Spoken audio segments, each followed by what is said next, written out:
un mot pour replacer la conférence que je vais donner là dans son cadre. De mon point de vue, les livres de Bruno Latour, Gaïa, et le petit livre, mais très important, je crois, Où atterrir, sont des livres assez inouïs, au sens où ils parviennent, ils produisent une réarticulation du théologico-politique. Et c'est en ce sens-là que, quand le projet du colloque m'a été annoncé, j'ai répondu oui tout de suite, parce que je pense que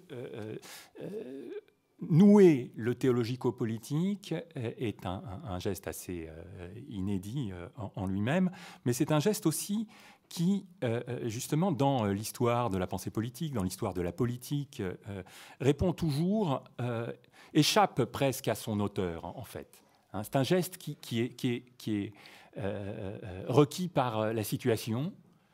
C'est un geste qui, à chaque fois qu'il est apparu sur fond de crise ou de guerre. Hein. Et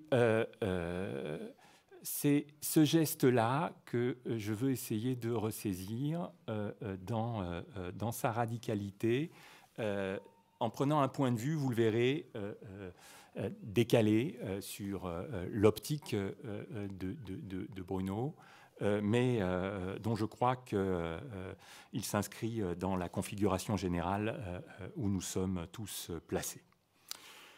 Où atterrir est lié à une question, suscitée par une perception diffuse d'exil généralisé. Exil des hommes, mais exil dont la généralisation tient à ce que la terre elle-même s'exile d'eux. Les situations économiques et politiques des groupes les vouent à des destins différents, dont certains sont tragiques et d'autres pas, faisant saillir, sur ce plan plus que sur n'importe quel autre, le scandale de l'inégalité des conditions. Cela étant, l'exil est devenu significatif pour nombre de collectifs qui ne se vivent pas comme exilés et qui ne le sont pas effectivement au sens technique du terme, alors que d'autres, plus démunis, le sont. Pour ces groupes, la question a pris la tournure dangereuse d'une question identitaire. Avec le décollement du lieu, c'est le « nous » qui vacille, et sa réaction la plus immédiate est de se réaffirmer plus fort en réclamant exclusivement son lieu, en s'y rétractant, en s'y enfermant. Je ne parcourrai pas les variantes de ces postures de la réaction et de tous les mots politiques qui en découlent. Latour l'a fait admirablement, en même temps qu'il a dégagé, je crois, la seule voie qu'on puisse prendre entre relocalisation identitaire et mondialisation libérale moderniste. Cette voie, c'est celle de la redescription des attachements réels susceptibles de remettre notre histoire en route vers la terre exilée, donc la terre éloignée, à redécouvrir et à accoster, puisque l'écart s'est irrémédiablement creusé entre le lieu et le nous. L'exil généralisé s'inscrit sous le signe de l'irrémédiable, ou du moins de l'irréversible. Mais c'est aussi l'activateur de la redescription, seule solution, non pas seulement légitime, mais viable, de l'affirmation de soi. L'inconscience de l'Holocène n'est plus pour nous, et l'alternative n'est plus qu'entre deux camps. Celui des négateurs conscients, néo-nationalistes, exclusivistes et surtout sécessionnistes, qui considèrent que la question « où atterrir » se pose à tous, sauf à eux, et nous, au sens de ceux qui entendent la question comme une question adressée à tous sans restriction aucune. Les groupes qui se la posent urgemment et qui doivent alors se demander ce qui fait à la fois qu'ils sont des groupes et qu'ils vivent tous ensemble sur la même terre. À la fois. Le problème se tient là de deux manières ou sur deux plans, en intériorité et en extériorité. D'un côté, nous, n'importe quel nous, veut vivre en tant que collectif consistant et donc vivre terrestrement. Le sens de cet adverbe un peu lourd, c'est ce que redécouvrent les modernes individualisés, leur dépendance et leurs attachements, inséparablement à eux-mêmes et à leur sol, leur soumission à Gaïa comme à une dimension structurante de leur être en nous. Et simultanément, n'importe quel nous, s'il est conséquent aujourd'hui, veut aussi la Terre comme le lieu d'habitation de tous les collectifs. Il veut le monde en ce sens-là du mot monde que Latour considère comme la vérité irréductible du moderne bien compris. La mondialisation plus et pas la mondialisation moins. L'épanouissement conjoint de toutes les formes de vie collective, l'actualisation des singularités réelles aux différences ineffaçables. J'insiste sur le fait que le privilège donné à cette seconde option n'est pas moral, il est politique. Le sécessionnisme est criminel. S'il garantit plus de vie comptée pour lui que pour les autres, et au prix de celle des autres, sa vie n'en est pas moins comptée, elle aussi. Par la négation qu'elle comporte de toute vie, elle justifie qu'on lui fasse la guerre. Or, cette guerre passe par la position commune de la question « où atterrir ?», dépliée en ces deux pans. Qui sont les nous des néo-exilés et qui sont-ils ensemble pour pouvoir peupler une seule et même terre ? Répondre l'humanité indistinctement à la seconde question, c'est s'interdire de traiter la première. Or, ne pas traiter la première, se fermer à la redescription des attachements réels et de la raffectation actuelle, c'est laisser la question de l'assemblement à la merci des prédateurs du moment. Durant toute la période moderne, les deux pans de la question n'étaient pourtant pas du tout ceux-ci. Ils étaient très différents parce qu'ils se résorbaient dans la conciliation de l'universel et du particulier dans le mot composé « État-nation ». Un État-nation, c'est une entité politique qui n'y a aucun sens à penser toute seule, à l'état isolé. C'est donc une figure de l'assemblement, un mode de composition en intériorité associé à une composition en extériorité. C'est ce qui la distingue d'ailleurs de toutes les autres formes politiques que sont les empires, les cités, même les États sans autre qualification. Un État tout court, un empire tout court, voire une cité tout court peut bien se penser isolément. Son dehors, en tout cas, est indifférent à sa définition. Pas l'État-nation, dont le pluriel précède le singulier et dont le dehors est homogène à ce qu'il est. Soulignons, car la question importe pour penser terrestrement, même et surtout lorsqu'on entend le faire au-delà de l'État-nation, dont on décrète un peu vite la péremption quand il s'agit en fait de relativisation. L'État-nation, c'est au fond quelque chose de très curieux. Le représentant de l'ensemble réel des États-nations au pluriel, un pluriel empiriquement défini, celui des formes nées ensemble et s'épanouissant de concert entre le XVIIIe siècle et le XIXe siècle, dont le foyer principal est européen et étendu à partir de là au monde entier. Ensemble pluriel, mais aussi exhaustif, saturateur, ne retrouvant dehors que sa propre image dupliquée. Certes, toutes les entités politiques ne réaliseront pas le diptyque État-nation de la même manière ni au même degré de perfection. Dans cette voie, l'Europe était censée donner l'exemple puisque c'est en elle que la forme s'est inventée. Un but d'elle-même, cela la conduisit à un néo-impérialisme qui n'était autre qu'une expansion de sa forme. Mais là encore, ce qui distinguait cet impérialisme appelé colonialisme de l'ancienne hubris impériale, c'était son mode de comblement de l'espace. Les États-nations saturent potentiellement l'espace terrestre en un jeu d'entre-limitations que les empires n'ont pas connu. La règle des États-nations, c'est l'un de ces visages les moins bien repérés, est jusqu'ici et pas plus loin. Par cette règle, chacun se reconnaît en même temps qu'il reconnaît les autres entités avec lesquelles il forme un monde comme des entités de même forme que lui, animées du même principe. Plus loin, il y a un autre État qui s'arrête où je commence. Dans les États, les régimes politiques peuvent varier, la démocratie parlementaire au sens constitutionnel n'étant qu'une des options possibles et pas du tout la seule. Une chose compte cependant, qui n'admet pas d'exception, le nouage entre un État défini et une nation définie, logé dans le tiret qui s'écrit au milieu de l'État-nation, bref, dans le trait d'union entre État et nation. Ce tiret vaut qu'on le regarde de près. Il emporte avec lui un principe d'accomplissement interne, mais aussi une certaine reproductibilité d'où découle son mode d'expansion externe. La reproductibilité, c'est ce qu'exprime l'image musicale du concert des États-nations. Le tiret impliquant donc, de ce point de vue, une pluralisation vécue comme une convergence ou une harmonie. L'expansion, c'est ce qu'exprime la civilisation en un sens inédit, celui du stato-national dont le colonialisme s'est nourri et justifié.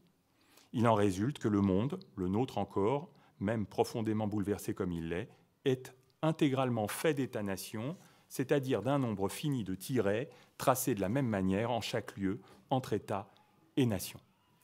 Intérieurement et extérieurement, pas d'exil selon ce schéma, sinon de façon tout à fait résiduelle. C'est que le tiret dispense un bénéfice dont personne ne doit être privé. La nation légitime l'État, tandis que l'État captive la nation. Je pars du principe que légitimation et captivation, ou subjugation, sont les deux opérations politiques fondamentales aptes à emplir la terre sans reste. S'il reste quelque chose, ce n'est qu'un résidu destiné à disparaître à court ou moyen terme. Un État vide, un faux État, une nation orpheline, une communauté politique en voie d'extinction. Bien entendu, le système admet des enchevêtrements qui font toute la complexité de l'histoire politique depuis 2 siècles. Les minorités nationales dans les États sont captivées par un autre État que celui que la nation majoritaire légitime comme son État à elle. Or, il n'y a d'État au sens propre qu'ainsi légitimé, référé à un collectif national territorialisé, clôturé géographiquement, ou du moins aimanté si l'on considère les minorités nationales non présentes actuellement sur le territoire, mais qui le sont toujours virtuellement, captivées comme elles le sont par un certain État situé quelque part dans le monde. On voit que ce jeu, si complexe, si enchevêtré, n'est valide qu'à couvrir tout l'espace disponible. Légitimation et captivation impliquent la saturation. Le jeu politique moderne est coextensif d'une terre où les États-nations s'entrelimitent, la colonisation étant la manière qu'a trouvé le foyer des États-nations, en d'autres termes l'Europe, pour étendre à la terre entière son principe d'entrelimitation. Dans cette perspective, la question « où atterrir » n'a pas du tout la résonance qu'on lui a donnée en commençant. Elle ne peut guère émerger que comme une question d'aéronautique posée à un équipage national, représenté par une compagnie aérienne nationale, ou bien à un aiguilleur du ciel, lui aussi national, responsable en général d'une zone de transit qui n'est rien d'autre qu'une enclave frontalière interne à chaque État. Il me semble que pour bien se poser aujourd'hui la double question qu'enferme de façon cryptique la question « où atterrir ?», donc je répète les 2 sous-questions telles que je les comprends, qui sont les néo-exilés et comment peuvent-ils refaire monde commun ? Il faut se replacer dans ce cadre spatial ou terrestre qui est comme le fond sur lequel notre histoire se détache et comprendre quel était son dilemme véritable. Car ce dilemme n'est pas bien restitué par le récit moderniste couramment en vigueur en philosophie politique. Ce récit moderniste est celui de la sécularisation du politique, de la grande séparation du religieux, ou plus exactement du théologique et du politique. En somme, en rapportant l'État à la nation, sous le double rapport de la légitimation et de la captivation, on aurait surtout garanti que les entités politiques sont laïques, que l'idée de Dieu ou le pouvoir de Dieu n'entre en rien dans ce qui légitime le pouvoir politique terrestre. La nation s'y substitue et la nation est humaine. Or, ce schéma séculariste ne fonctionne qu'à ne regarder que chaque État à part. Dès qu'on regarde le concert des États-nations et leur couverture spatiale exhaustive, ou tendanciellement exhaustive, dès qu'on se porte vers la saturation, le schéma n'est plus acceptable. Le cadre complet est pourtant indispensable si l'on veut saisir le sens de chaque tiret, de chaque lien de captivation et de légitimation entre États et nations. Ces liens ne peuvent se tisser que sur une scène mondiale, mondialement occupée ou en voie d'occupation. C'est ainsi que l'État-nation prend, au sens où un matériau prend, pour autant que les États-nations ont pris, chacun en eux-mêmes, et tous la terre entière. Je connais pour ma part 2 textes importants qui ont abordé de front cette question de la prise de terre comme emprise globale à l'âge des États-nations. L'un est célèbre et bien connu, de Latour, qui l'a retravaillé dans Gaïa. L'autre est moins célèbre. Il s'agit d'une part du Nomos de la Terre de Carl Schmitt, de l'autre de Globus de Franz Rosenzweig. Le premier est chronologiquement postérieur au second. Le nomos date de 1950, en vérité de quelques années avant la fin de la Seconde Guerre mondiale. Tandis que Globus est écrit durant la Première Guerre mondiale. Que chacun ait pris naissance dans une guerre mondiale n'est pas indifférent. Où atterrir et Gaïa sont des textes de même espèce. Eux aussi sont des textes de guerre mondiale, la guerre entre les sécessionnistes et les néo-exilés. Ils sont de même terreau historique, et c'est dans ce genre de corpus ou de bibliothèque qu'il faut les situer et les lire. Je m'en tiens pour l'instant à Schmitt et Rosenzweig. Leurs objectifs sont très différents. Sauver le ius publicum europaeum dans un cas, penser au-delà du stato national dans l'autre cas. Enfin, leurs prémices théologiques et donc leur manière de retisser une réflexion de type théologico-politique sont aux antipodes. Dans le cas de Schmitt, le christianisme prévaut. Dans le cas de Rosenzweig, la pensée juive. Ce qui les réunit toutefois, au premier abord, est précisément ce qui nous importe. En pensant, comme ils le font, la politique en termes de globalisation, bien avant que le mot ne voie son sens s'éroder comme aujourd'hui et qui fait que Latour s'en est défié, et en pointant les failles de ce dispositif expressément moderne, ils fournissent un arrière-plan précieux pour mieux sonder la portée politique actuelle de la question « où atterrir ?» Et pourtant, je crois qu'ils ne fournissent pas également cet arrière-plan précieux. En l'occurrence, il me semble que la différence des deux contre-récits qu'ils proposent tient à ce que l'un, celui de Schmitt, occulte, voire exclut la question de l'exil généralisé, tandis que l'autre offre une prise pour s'en saisir. Pour Schmitt, la question actuelle, alors que le problème est celui de ce qu'il appelle les guerres de discrimination, qui en viennent au nom du combat que mène l'État libéral pour l'humanité élevé au rang d'absolu, à criminaliser son ennemi, à ne plus pouvoir le regarder comme un justus hostis, comme ennemi légitime, la question actuelle est de restaurer pour lui un ordre concret, et donc de rétablir dans toute sa grandeur le ius publicum europaeum. Celui-ci était né de la première globalisation déclenchée par la conquista, la conquête du Nouveau Monde. La force de cette description, c'est qu'elle montre la nécessité d'un nomos de la terre, ainsi que le désastre engendré par l'abstraction moderniste, qui ne voit plus le monde autrement que comme un espace homogène de déploiement d'une humanité hors sol. De plus, elle montre aussi qu'il n'y a de nomos que valoriel, orienté, la pluralité qu'il abrite, trouvant dans cette orientation le principe d'un ordre interétatique, en même temps qu'une conscience de l'ancrage terrestre de cet ordre. En se totalisant par la conquête, et en tant que cette conquête était celle d'une mission chrétienne, les États découpent le monde et se voient comme des États également dignes d'existence en un seul et même geste. La guerre juste est corrélée au justus hostis, parce que la pluralité des ancrages spatiaux se déploie dans un monde censé, globalisé sans être homogénéisé. Le théologique justifie donc l'étatique comme interétatique, au niveau d'un ordre global. Les lignes qui structurent cet espace, les rayas hispano-portugaises, les Amity Lines anglaises, la coupe des hémisphères, forment encore pour un certain temps, avant que les États ne soient dévorés de l'intérieur par l'humanisme abstrait issu du libéralisme, un ordre concret. Et Carl Schmitt ne voit pas de nouveaux nomos émerger pour les grands espaces qui dominent après-guerre, au détriment de l'Europe et du foyer de pluralisation et de globalisation censée qu'elle a été. C'est pourquoi il s'engage comme le restaurateur du ius publicum europaeum dans les pas de Francisco Vittoria, théologien juriste qui est le héros de ce livre, véritable passeur du XVIe siècle entre l'ordre chrétien pré-global et l'ordre chrétien global. Je résumerai alors l'intérêt de Schmitt, très limité à mes yeux, à la formule suivante. La reconduction du ius publicum europaeum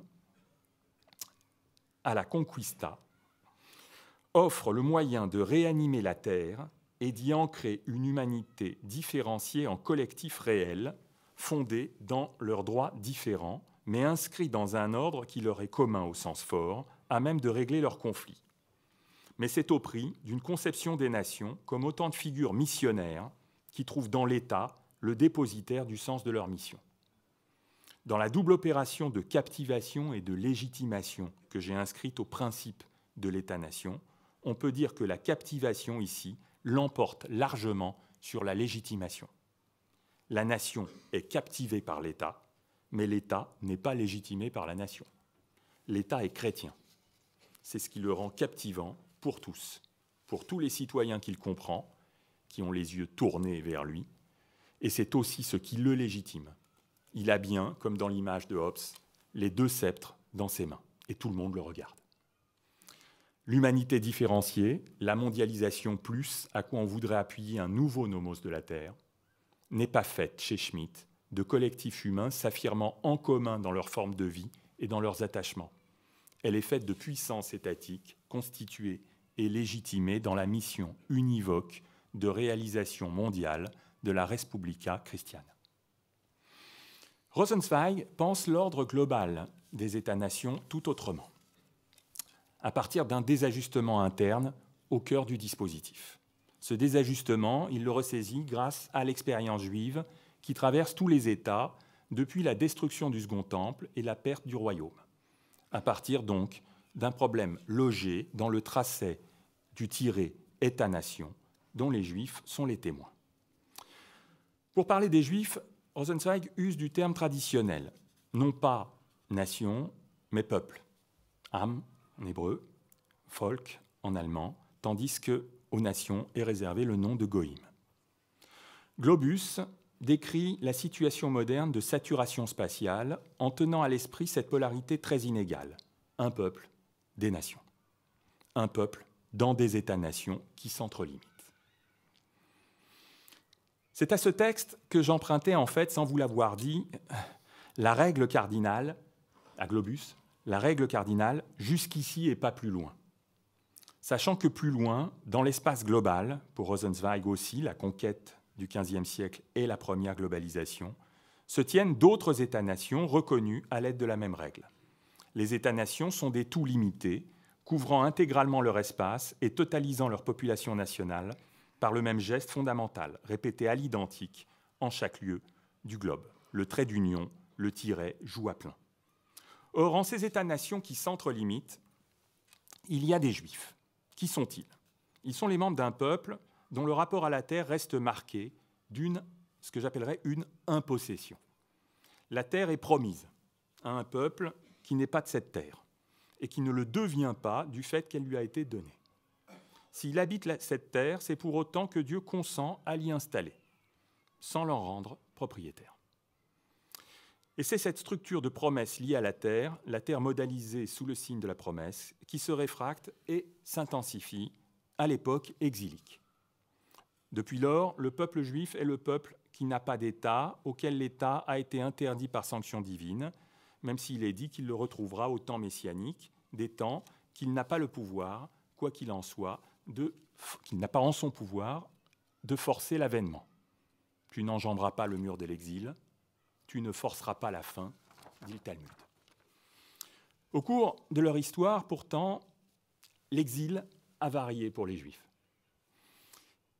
Entériné, assumé, il se modifie, se charge de puissance messianique, sans perdre sa dimension d'attente et de suspension, sans perdre sa dimension d'impossession terrestre. Surtout, il devient le levier de la pensée, j'allais dire, de la seule pensée cosmologique des Juifs.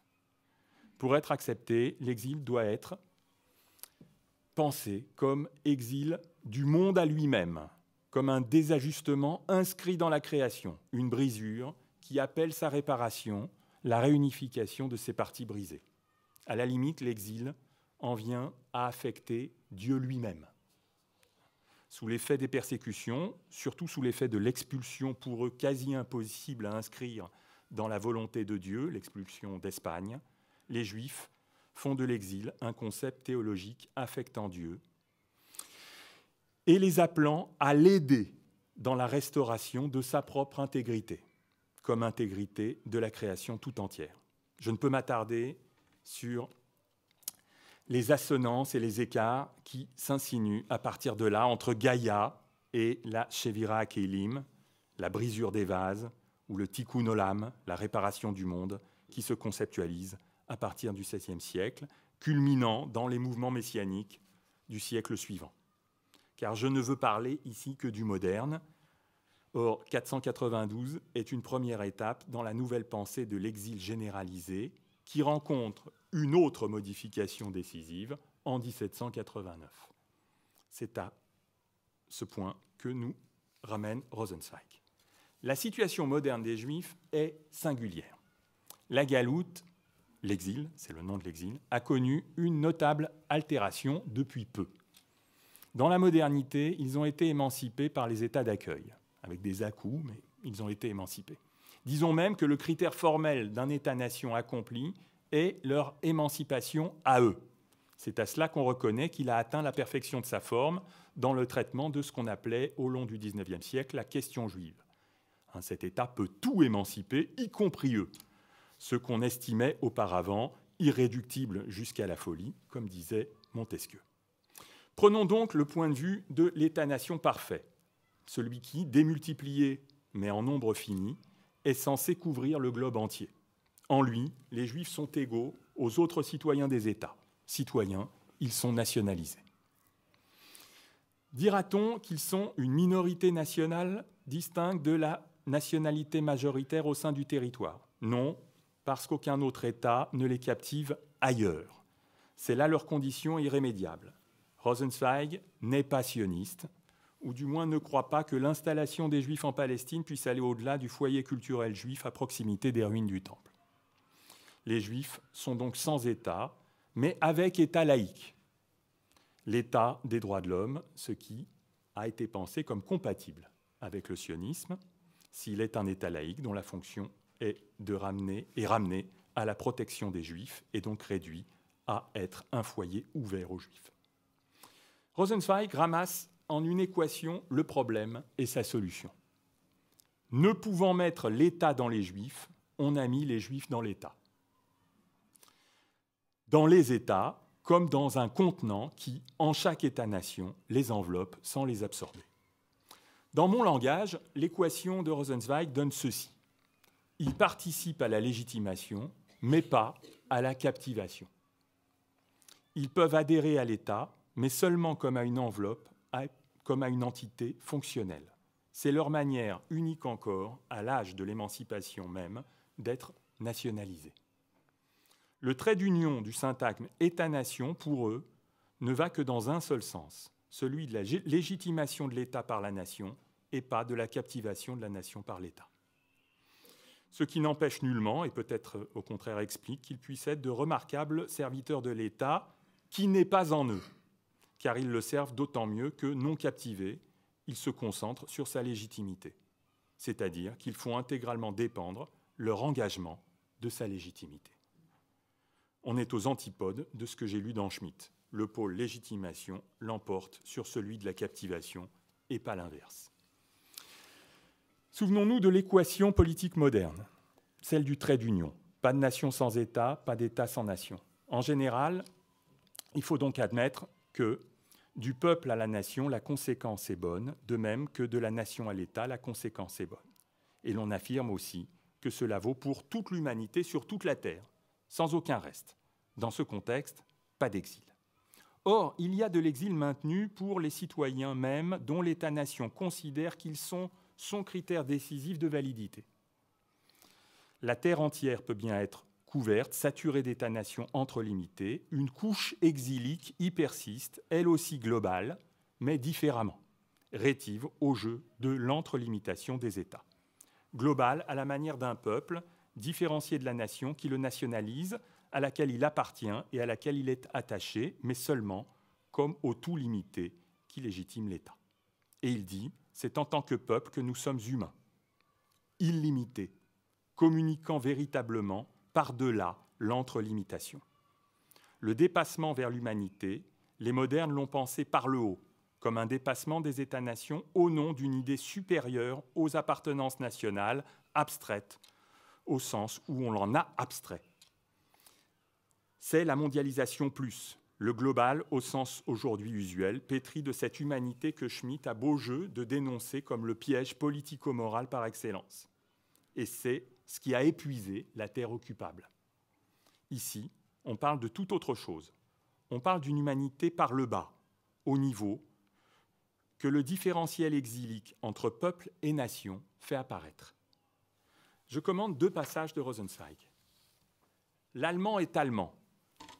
Il n'est pas un être humain allemand. Il y a certes des rapports entre le fait d'être allemand et le fait d'être humain, des rapports sur lesquels des philosophes de l'histoire peuvent méditer et dont la réalisation est sans doute l'œuvre de l'histoire vivante qui progresse. Mais entre sa judéité et son caractère d'être humain, il n'y a pas de rapport qui dussent d'abord être découverts, médités, vécus, créés. Là, les choses sont différentes. En tant que juif, il est homme. En tant qu'homme, il est juif. On est un enfant juif comme on respire. L'image de la respiration d'un enfant enveloppé et persistant dans un adulte est une représentation politique.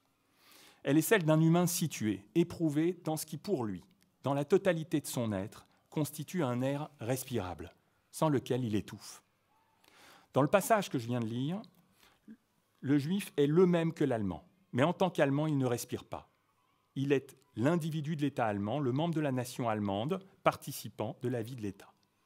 Mais il y participe tout en respirant un autre air, parce que c'est ainsi qu'il est fait. C'est en tant que juif qu'il est homme, c'est-à-dire enfant. Il s'ensuit, au plan de la vie des nations, une illimitation par en bas, que l'entrelimitation des États offusque ou occulte. Or, dans la modernité encore, cette illimitation ne peut se dire que religieusement. Je lis la suite du texte. L'être humain juif ne rencontre pas sa limite dans le français ou l'allemand. Il ne la rencontre que dans l'homme, qui est tout autant sans limite, tout autant humain que lui, dans le chrétien, dans le païen. C'est uniquement avec cela qu'il serait légitime de mettre sur le même plan l'homme juif. Avec eux, il rencontre des hommes qui revendiquent de la même manière toutes les dimensions de l'humain, et sont d'ailleurs tels, par-delà toutes les divisions en peuple et en État, toutes les distinctions selon les dons et les caractères, car ces derniers aussi tracent des frontières entre les hommes. Au tout limité que sont les États-nations, les Juifs n'objectent pas leur illimitation, comme le croient les antisémites. Schmitt, par exemple, qui voit en eux les suppôts de la mondialisation libérale, qui veulent la perte du ius publicum europeum. Par l'exil, mais dans les États, ils attestent d'autres choses qui concernent tous les peuples en vérité. L'illimitation comme rapport entre des tout illimités.